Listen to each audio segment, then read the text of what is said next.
trash.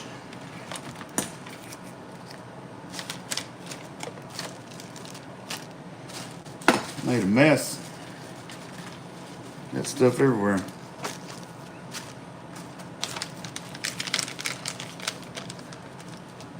Man, I love when you order stuff and the company sends you candy in with your stuff and stickers. Can't beat stickers. Pro M Racing Mass Air Induction Systems. Some nice stickers. Excited. They even sent us some little stickers and some candy. The new mass air meter and the new fuel injectors are definitely an improvement. I can tell already. So we're excited about that. We're still trying to figure some things out. Onward and upward. Oh, there's a receipt. The needle will be wanting that.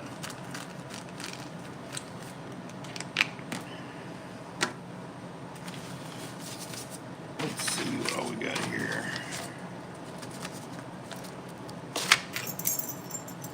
The keys to the Mustang.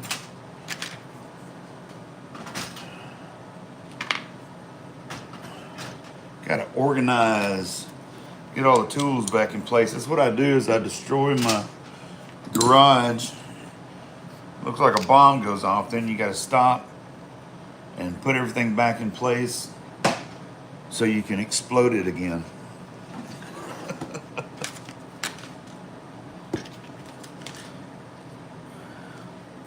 Well, we got a couple people in here. What's going on? Happy Independence Day, everyone. We're just sitting here trying to get our tools put back away. We kind of blew up in the garage last night. So it's a mess. Working on the Mustang. We got it running a little bit better. I mean, we've been dealing with this idle surge issue. What's going on? How's everybody doing? Good morning. Happy Independence Day. But yeah, the car, man. We've had idle surge issues we've been fighting. We put a cam in here. So it's bigger than the factory cam, so it causes this drop in vacuum. The computer, the electronic fuel injection, the computer, it tries to figure things out and it starts chasing it, trying to find this perfect idle that it's looking for, but then it starts surging. Vroom, vroom. It sounds like it's got an awesome cam in it, but that's not really what's going on. So we've been fighting with that. We got a new intake on there from Edelbrock, brand new RPM 2 intake. So it's breathing way better than what the old intake was. I've got a new TPS sensor on there, throttle position sensor. Got a new mass air meter from Pro M Racing. And I noticed that I had 70 pounds of fuel pressure on here, which is a little high. And so I got a new fuel pressure regulator, which this is the old one. All it is this little thing here that attaches into the fuel rail.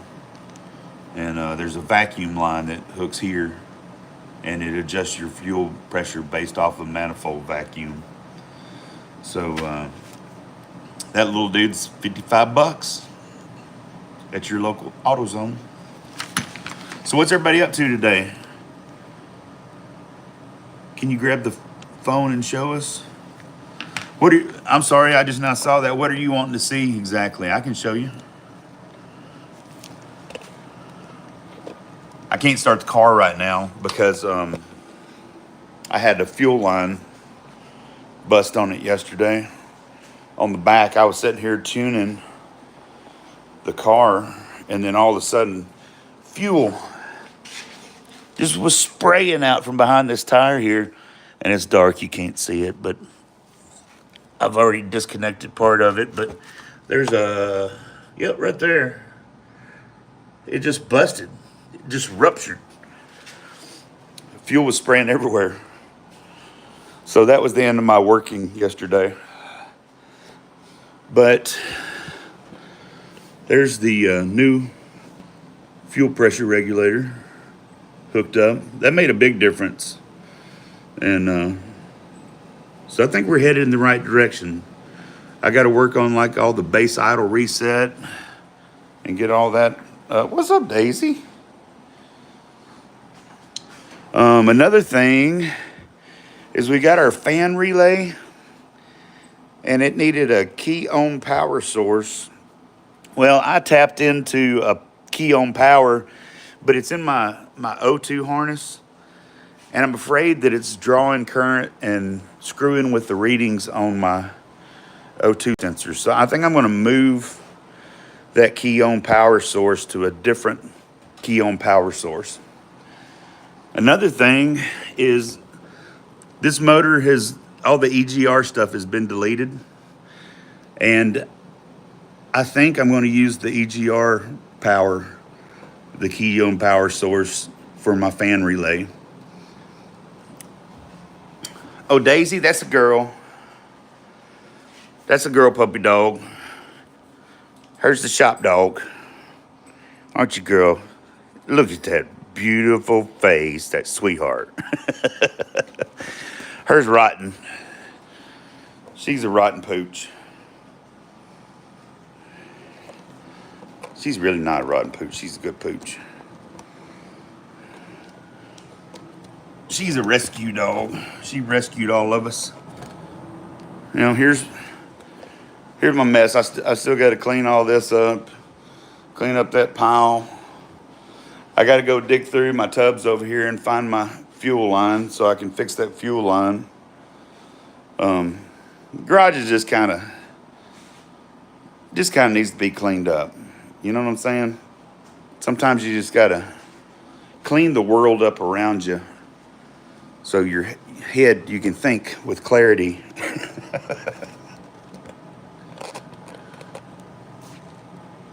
Boom. Once again, happy Independence Day, everybody. Anybody got plans? Hopefully we got some barbecuing going on, maybe some pool action, some lake action or something. Anybody going to the lake? That's where I'd like to be going, I think, is to the lake. Actually, I'm going to go run up to Martin, Tennessee. I've got family up there, and my mom is coming in town from Huntsville, Alabama. So I'm gonna go up there and see her and my aunt, and I think my aunt's doing a boil today. I think she's doing like a crawfish boil, and I'm not really into crawfish. Not my thing necessarily, but you know, I'll go up there and hang out.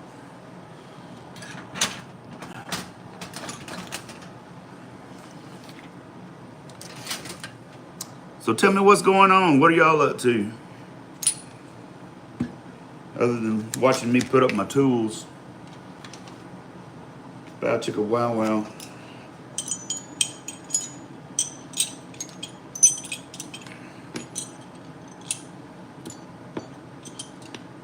All right. Anybody going like canoeing or anything like that today? Smoke shop, my man. What's kicking, chicken? Man, trying to clean up this rotten ass shop, man. You know how that is. I know you know. You've been trying to clean up your rotten shop for a while. Man, Stardust, what is going on? Man, it's cool seeing people I actually know in here. Man, this Mustang is kicking my tail. I tell you what, every time I turn around, it is something. Here, since you guys just got in, let me show you all the fun I've been having. Well, I put a new one of those on. Fuel pressure regulator. And actually, I put quite a few things on. Let's see if I can find a flashlight here real quick. Normally, it'd be real easy to find a flashlight. What have I done with it? There it is. Boop.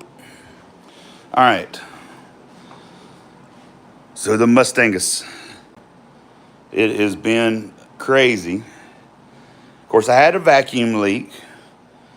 Edelbrock hooked us up with a new intake, upper and lower intake. So got that on there.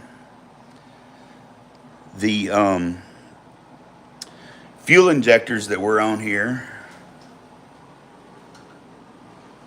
they're 19-pound injectors. So we have upgraded to, I know they're pink, but anyway, we've got 24-pound injectors on there now. And cheers, Smokey. So we've upgraded our fuel injectors. We've got a new mass air meter, a Pro-M Racing mass air meter that is configured for 24-pound injectors and a 75 millimeter cold air intake. So all these things should be jiving and shucking together. I've already installed a new throttle position sensor on here. So I've been trying to get that dialed in along with my idle. And I noticed that I was running 70 pounds of fuel pressure, which is really high for what this car needs. We only need about 40 pounds of fuel pressure. So boom, shakalaka. It took me over here to my fuel pressure regulator, which is a vacuum controlled unit. It's not adjustable. It just comes out of the box. It's supposed to run about 40 pounds. So I replaced that. And all these little changes, each one has made a difference on my idle surge issues that I'm having with the car. I'm having idle surge issues because of the cam I put in it. The cam I put in, my Bullet racing cam, well, it's a cool cam, 222 duration. Where is my line here? But it's a 110 lobe separation. And that's causing a vacuum drop in this car. And that's what I'm fighting. Oh, why not adjustable? Money. Money, Smokey. That's all. Money and the fact that I could run down the street to AutoZone and grab that one. It was $56. I looked at some of the adjustable ones, and they were like about 130 to 150 in that range. And I was going to have to order any of them. This was 56. It matched what was on it, and I was able to run down the street to my local AutoZone. Get in the zone.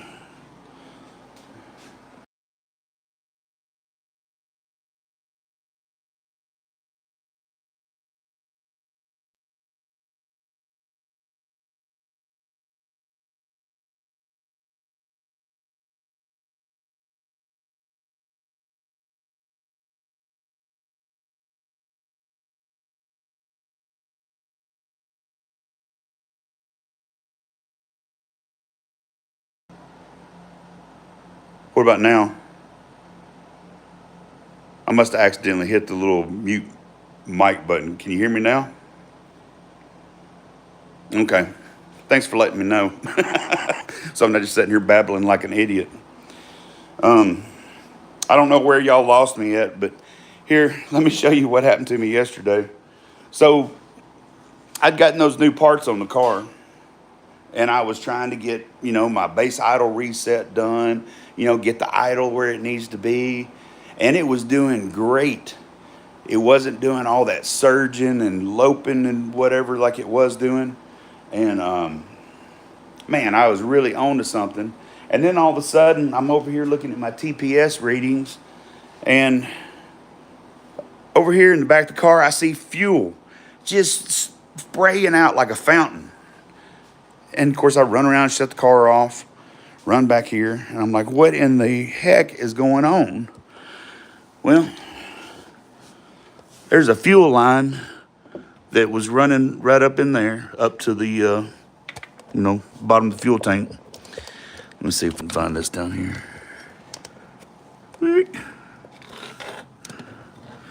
Look at that. That line right there just, it herniated to the point that it ruptured. I don't know if y'all can see it. I can't tell how good this phone's focusing on stuff.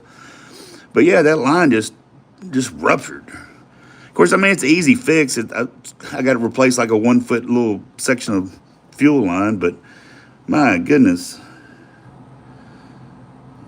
And it's just always something. You know, you're just one thing and then another. But I mean, I think that's just working on old cars. You can't let that stuff get you down. It's just, you know, going from one challenge to the next.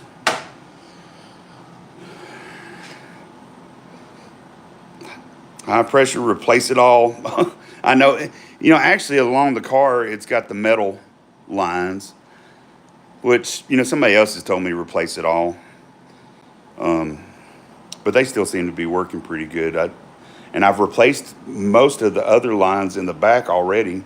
That particular one I didn't. Should have. But all the nylon, like snap-in lines that go to the tank or whatever, I've already replaced those. And then the metal line, of course, runs up here to the front of the car. And then from there up here, I've done all new fuel lines. I did all the braided fuel lines everywhere.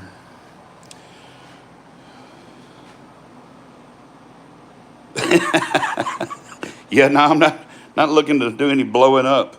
That's the whole goal, is to not blow up anything. The motor, the car, me, spectators. You know, I'm a safety guy, so oh man. I still got to get some organizations in my life. Got tools everywhere. You know, it's good when everything's got a home. It's got a place to go. You know, it doesn't take long to get everything kind of crammed back in place. And then you know where everything's at. It makes it so much easier to work, because after a little while and I've blown up and shit's just everywhere, man, I can't find anything. You know, it's just crazy. It is a Mustang. Watch out, spectators. Yeah, these things are made to go after spectators. Curbs, ditches. I had a lot of fun driving these when I was a kid. Man, I thought I could do anything in this car. It felt like driving a go-kart, like I was in total control, which you're never in total control. So don't think that. Got to represent Edelbrock's. They actually donated, sponsored, supported the channel, supported the project, whatever. They gave me that intake. That was my first big, you know, company to step up and try to help me with this project and on Nine Finger Wrenching. And I'm super proud to support Edelbrock, because they supported me. Same thing with Pro-M Racing. Sean from Pro-M Racing, I told him what all was going on with the car and what I was trying to do. And I told him about how I was working with ChatGPT on troubleshooting, and ChatGPT figured out that I had some kind of misconfigurations between my mass air meter and fuel injectors and all that. And man, I reached out, and ChatGPT actually suggested that I get a Pro-M Racing mass air meter, which I thought was kind of cool. So I reached out to Sean. I was like, hey, I'm going to be doing a video on, can I fix my Mustang with ChatGPT? And I'd like to do a video about it. And ChatGPT said, you got the best mass air meter. Would you be interested in being part of this video? And man, he stepped up and sent us the mass air meter. So that's huge. It's really huge for me, because, you know, this project, it moves forward. just as fast as my extra money moves forward.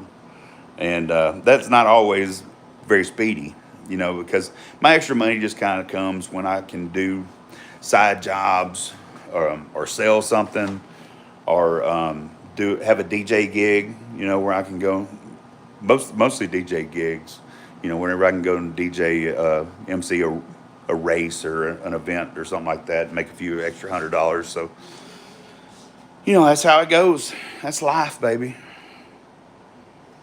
It is great to have companies that are willing to invest in what you're doing. It makes a huge difference. You know, it, I I can get emotional thinking about it.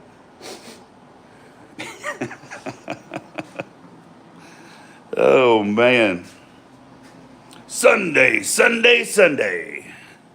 You gotta love it. You gotta love it.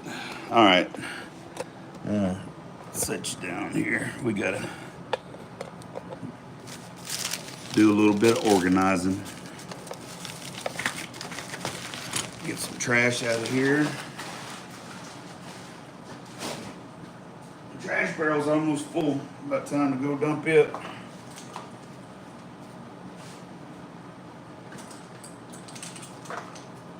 The old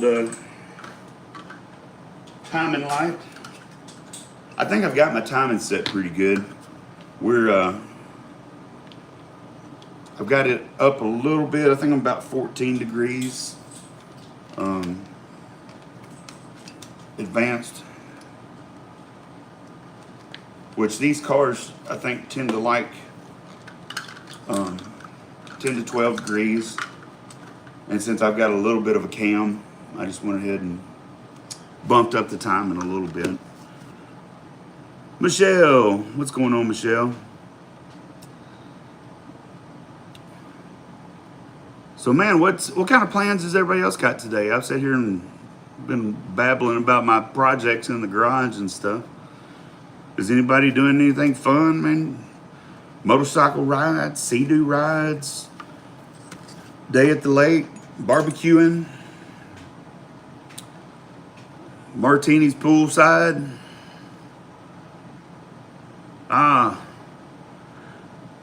Go work outside. Man, the weather today here in Memphis remarkably seems pretty mild. It's really nice. It's not, the humidity's down, the temperature's not crazy. Of course, it's early, but I think we're gonna have a really nice day. Good day for gardening. Hope it's that way for you. Oh, this is cool. So me and my wife, we tried to do some container gardening on the back porch for last few years. You know, we've tried some different things, you know, tomatoes and cucumbers and that kind of stuff. And we really hadn't had a stellar harvest. I tried real hard. The first year it was okay, but like our cucumbers were bitter, and the tomatoes kind of produced, but not what I would have expected really. And then the next year there was some sort of like a mold or a fungus or some kind of thing. I forget, you know, I just started getting a lot of little brown spots on the leaves, and it spread to all the plants, and it just ruined the whole thing. Oh, there's my son taking a poop at work. Happy 4th, Pops. Happy 4th, son. I'm glad you let everybody know how your 4th was going. Hope everything works out all right.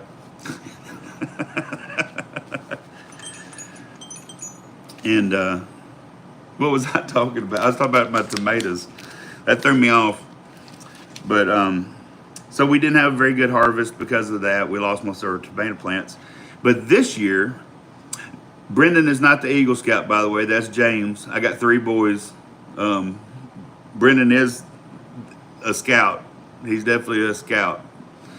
But I think as he got older, he had other things he wanted to do other than scouting.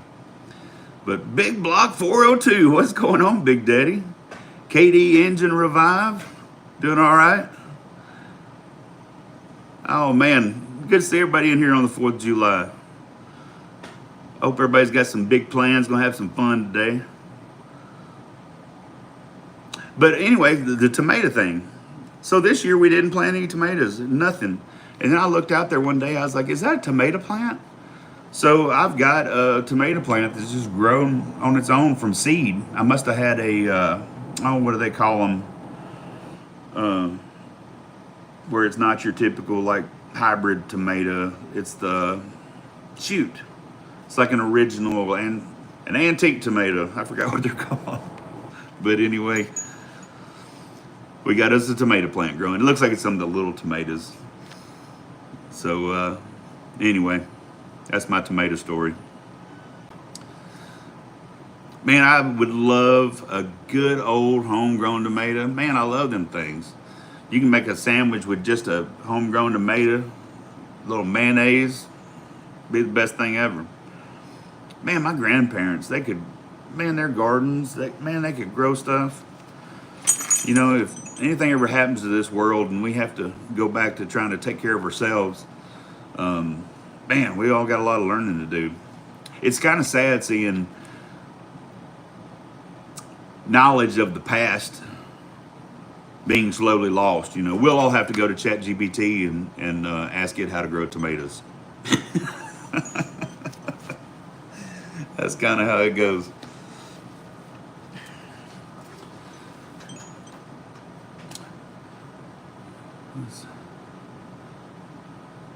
Old Big Block 402, man. He got candy cane. He's got the candy cane. Y'all gotta go check him out and check out his candy cane. We do great with cucumbers. Oh man, I love some homemade pickles. Grandmother used to do some sort of a smokehouse pickle. I forgot what it was, but man, they were so good, crunchy, sweet. You may not have heard a while ago, I tried to do cucumbers and mine came out bitter. They were hard to eat. Well, didn't really eat many of them. Some of them were all right. I may have let them go too long or something. I don't know. But, man, I do love some fresh cucumbers. Man, my favorite way to cucumbers is the cucumbers and the onions in the vinegar. The cucumber salad or whatever. Man, that's good. That'd be good today, man. Some barbecue, a little cucumber salad. I'm getting hungry. Oh yeah, it's the gardening. I loved it. I mean, I would go out there every morning, you know, and I was picking sucker leaves and tying up limbs, you know, and watering, and you know, you just go out there and it's like your babies. You go out there and you take care of your babies every day and every evening, and it was fun. But it's also expensive, you know. And when you spend money on it and you don't feel like it produced, you know, it's kind of like, man, I'd been better off going to the farmer's market and just buying some tomatoes than spending all that money. But, you know, I understand, man. It's one of those things you got to learn. And then once you learn, you know, and you figure it out, I don't understand all the feeding and the, you know, things that you do to prevent different blights and all that kind of stuff. That's what bites me in the boo-boo, I think, mostly. I did pretty good planting like companion plants that drew in my pollinators and plants that kept some of the bug critters away. But and strawberries, we tried to do strawberries, which my strawberries did great. But we ended up getting, what is it, a Japanese beetle or something like that? Man, there's a little bug that just started eating the shit out of them. And I was fighting them for the strawberries because that's what I'd like to do when I'd go out and work on the tomatoes, is I'd eat the strawberries while I was out there. And, you know, it was like a fun, you know, snack while you work. Oh, what am I working on right now? I know these guys have already heard all this spiel, but since you ask, there she is. My Mustang GT project. She's a mess. We've been through a lot together.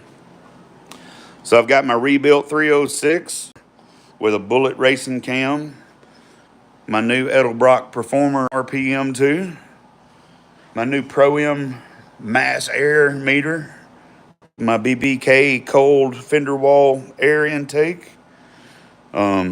Just had to get a new fuel pressure regulator and put on. That's what I was doing yesterday. And I was working on getting the base idle reset all done. Here, I'll show you this real quick. You didn't see it. Dude, I was over here getting ready to adjust my throttle position sensor and looking at that. And all of a sudden I seen back over here, fuel just spraying out of the car. It was like a river in the driveway.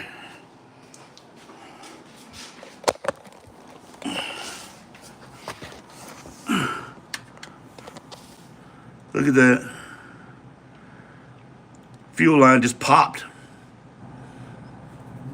Dude, I must have a hell of a fuel pump in there because, man, there was so much gas coming out. It was crazy. So I jumped around and turned the car off, hoping I wasn't going to blow up. But anyway, I was telling the guys, man, it's always something with these cars. But, I mean, I bought this project car. I knew I was going to do a lot of learning about it. Man, I had no idea how much stuff I was going to end up learning trying to build this car and make it run right. I've been working on it for 2 years. And I've driven it like around the block, and that's it, just to see how bad it's running. But I haven't had it roadworthy yet. So, you know, I worked on the brakes, so we've got brakes now, and working on getting the motor running right. When I get the motor running right, then we're going to get exhaust put on it. And then, you know, I plan on going ahead and getting it to where I can drive it. It's not going to be finished. The interior, you know, has got a lot of work needs to be done. I need to get some seats. I'm going to have to get a new carpet. Whatever reason, this carpet is too short. It won't even come up the side. So I'm just going to get a new carpet. But I re-dyed all the dash. I got the spray dye, and I redid the dash. The dash all looks like brand new, red and black. And got me a new shift knob. Check that bad boy out.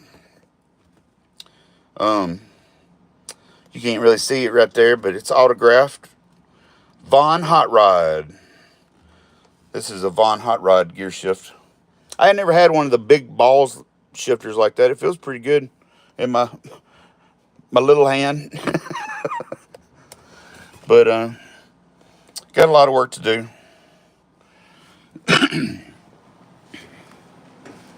Yeah, the video where the horny video where the horn kept going off. So I've driven it 2 more times since then, just around the block, just trying to see if the tune was any better on it. But yeah, I haven't really driven it much at all, because it really runs with that idle surge. Man, this thing bucks like a mule when you try to take off, and then when you're driving a stick shift car and the car starts lurching and stuff, and then your feet start doing the same thing with the gas, and you know, it's like hold on for 8 seconds is what it feels like. So yeah, I don't drive it very far. It's more or less just a small test to see how bad it still is. But man, it's been fun. It's like going to school, you know. I paid $2,000 for this car, and it's a mess. And man, I'm probably about 10K into this car at this point, you know, over this 2 years, just you know, 200 here, 500 here. Um, but man, I've rewired it. I mean, I put a whole new, all new wiring harnesses in it. Now they were factory harnesses, so I wasn't having to like literally wire the car. I was just laying harnesses, but I still had to figure everything out, where the harnesses go, what the plugs are, what they go to.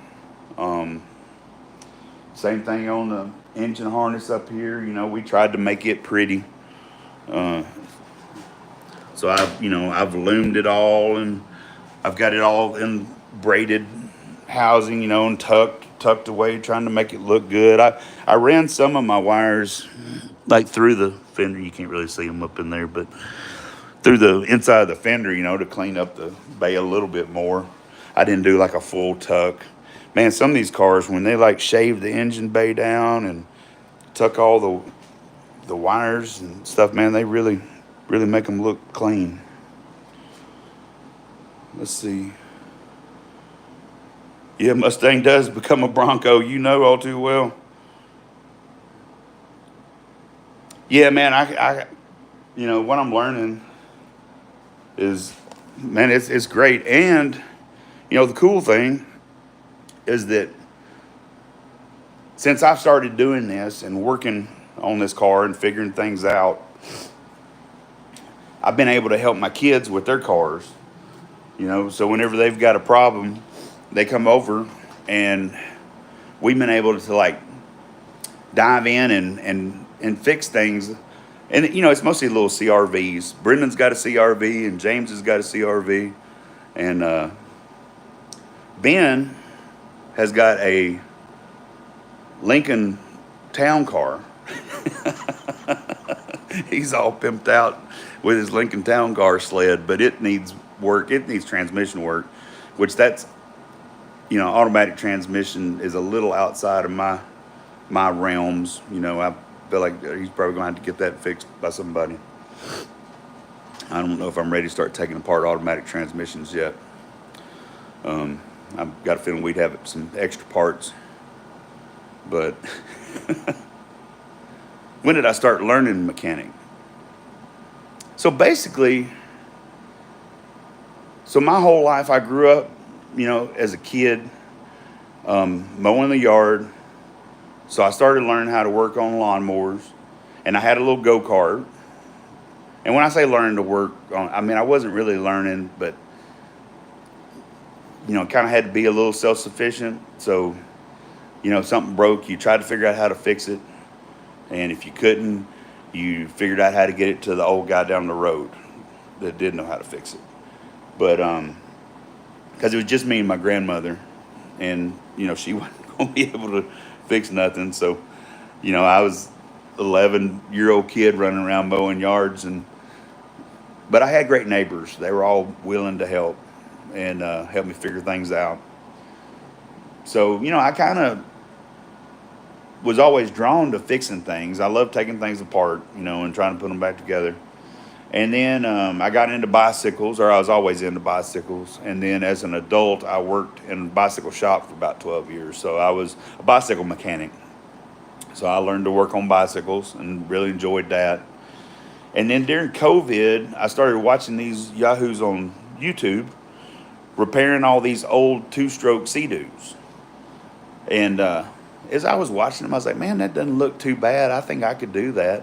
So next thing you know, I bought an old Sea-Doo during COVID on Marketplace, and that was where I hid, man. I went in the garage when all the world went nuts. And, man, I just taught myself to work on rebuild these old two-stroke Sea-Doos. Which a two-stroke motor, if you're going to learn how to rebuild a motor, the little two-stroke motor is a great motor to learn on, I would say. They're fairly simple. The parts aren't crazy expensive, I mean, it's like anything, you're going to drop some money on what you're doing, but it was a great way to learn. So anyway, I restored a few Sea-Doos, and basically I went to Sick Week in South Georgia Motorsports Park. I had made, I like making like these wooden flags or whatever. So I made a wooden flag for Derek from Vice Grip Garage. And I went, me and my son Brendan, the one that was pooping a while ago, me and my son, we loaded up and took that flag I made for Derek down to South Georgia Motorsports Park for sick week because he was in doing sick week. So while I was down there and giving that to Derek, man, and seeing all these amazing cars and meeting all these super cool car people, I told myself, I was like, man, I have got to get a project car. And then it wasn't but a couple of months later. At first I was looking for a Ford Falcon. I had seen the old Ford Falcons, and they seem to be pretty reasonable sometimes when you find them.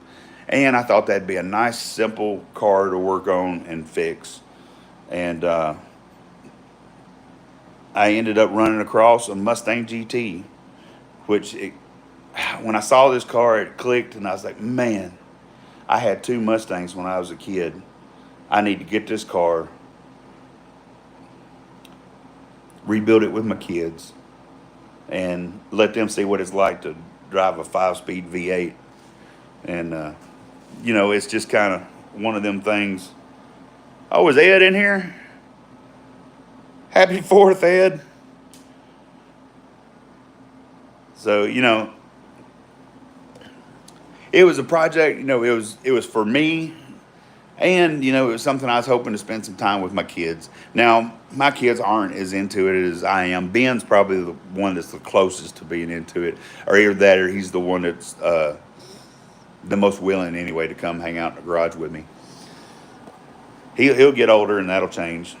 But, you know, as you kids grow up, man, they start chasing their own dreams. And you're still wanting to keep them in close with you, but you kind of got to let them go. And they'll come back when they're ready. But, man, it's fun.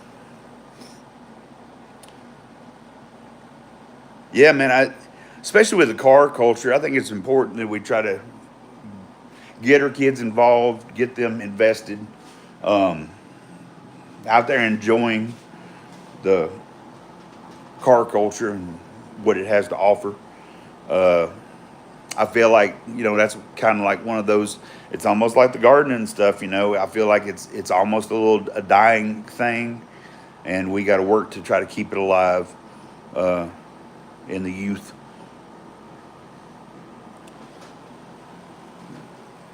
Man, I'm really glad to see everybody in here this morning. Happy 4th of July. Happy Independence Day to anybody that has just popped in or whatever. We've had a pretty good little stream of folks in here all morning. Been on for 43 minutes. And I still hadn't got my garage cleaned up, y'all.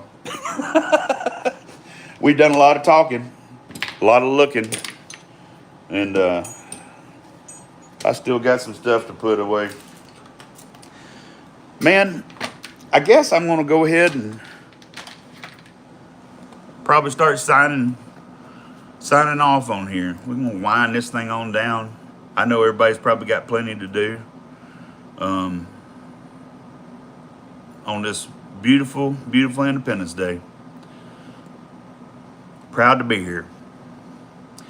But, man, I really appreciate y'all hanging out with me in the garage and having this great conversation this morning.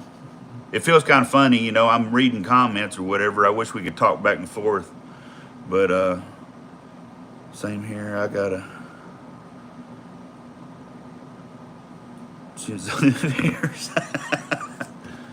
Ed, don't put that off too long, because that could go bad real quick. You need to get that taken care of. But anyway, I love y'all. Appreciate you coming by and hanging out. And we'll catch y'all next time. Happy Independence Day.